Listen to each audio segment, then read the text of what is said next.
अब आवाज आ रही है मित्रों?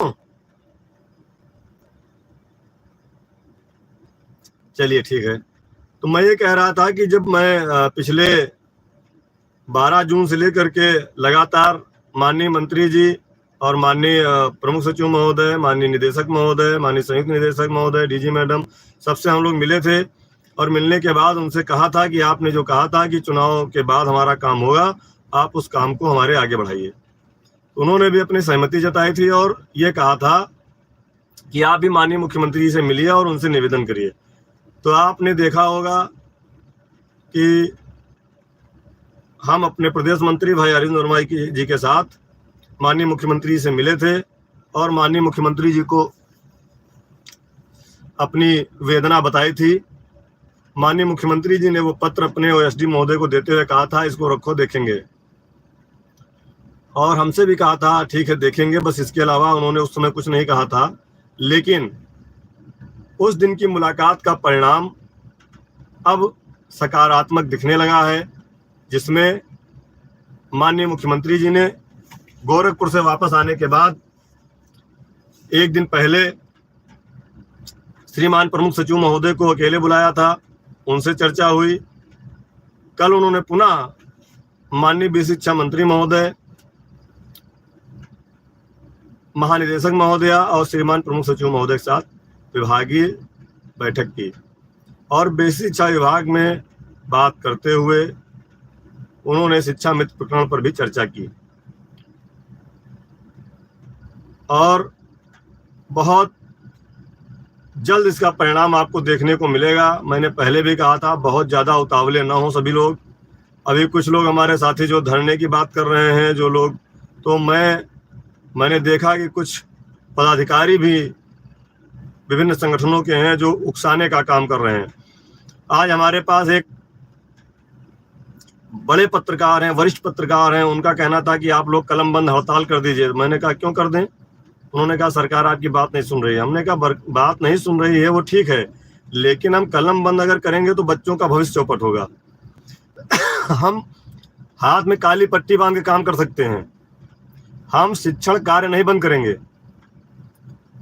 नमस्कार साथियों, स्वागत है आप सभी का आज की इस नई वीडियो में। ये वीडियो आप सभी शिक्षा मित्र साथियों के लिए बेहद ही महत्वपूर्ण होने वाली है। वर्तमान की कुछ खबरें हैं जो कि इस वीडियो के माध्यम से आप सभी के बीच में प्रेषित करेंगे। ये खबरें आप सभी के अस्थायीकरण के पॉइंट ऑफ व्यू से काफ़ी ज़्यादा महत्वपूर्ण है, तो सभी साथियों से एक अनुरोध है, वीडियो को आप पूरा देखें। चैनल को अभी तक आपने सब्सक्राइब नहीं किया है, कर लें। अब चलते हैं अपडेट पर। ये हम काफ़ी देर तक उनसे हमारी बात हुई, लेकिन हमने कहा ना, कलम बंद हड़ताल अगर हम बाबू होते तो करते कि कर्मचारी का काम नहीं करेंगे, लेकिन हम बच्चों का भविष्य बर्बाद नहीं होने देंगे, हम बच्चों को पढ़ाएंगे। वो बच्चे हमारे सहारे आते हैं। सभी लोग जानते हैं कि शिक्षा मित्र यदि ना हो तो विद्यालयों में पढ़ाई चौपट है। लखनऊ जिले के जो महानगर है, लखनऊ जिला महानगर में 57 विद्यालय सिर्फ शिक्षा मित्रों के भरोसे चल रहे हैं। कक्षा 1 से लेकर के कक्षा 5 तक शिक्षा मित्र ही पढ़ा रहे हैं। ये स्थिति है।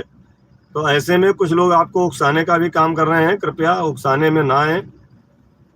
और जो भी साथी हमारे समझदार हैं वो लोग समझें कि सरकार ने आपके लिए जो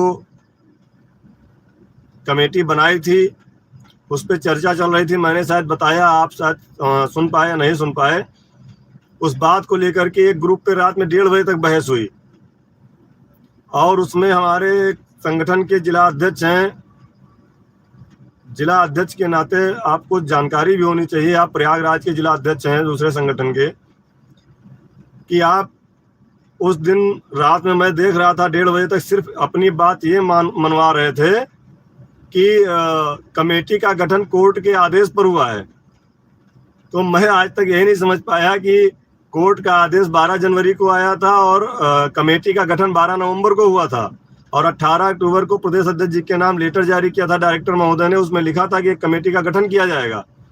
18 अक्टूबर के बाद 12 नवंबर को कमेटी का गठन हुआ, 14 नवंबर को लेटर जारी हुआ, 24 नवंबर को कमेटी की पहली बैठक हुई और 29 नवंबर को दूसरी बैठक हुई जिसमें संयुक्त निदेशक महोदय को भी बुलाया गया। उसके बाद दिसंबर में निर्धारण हो गया कि 18 जनवरी को बैठक होगी कमेटी की, जिसमें आपके प्रदेश अध्यक्ष और प्रदेश महामंत्री भी बैठक में थे और आप रात में केवल इस बात पे बहस कर रहे थे कि कमेटी का गठन कोर्ट के आदेश पे हुआ। हम कहे चलिए कोर्ट के आदेश भी मान लेते हैं, लेकिन अब बहस का मुद्दा ये नहीं कमेटी क्यों बनी, बहस का मुद्दा ये है कमेटी ने जो प्रस्ताव बनाया था उस प्रस्ताव को कैसे पास कराया जाए, जिसके लिए हम लगातार दौड़ रहे हैं।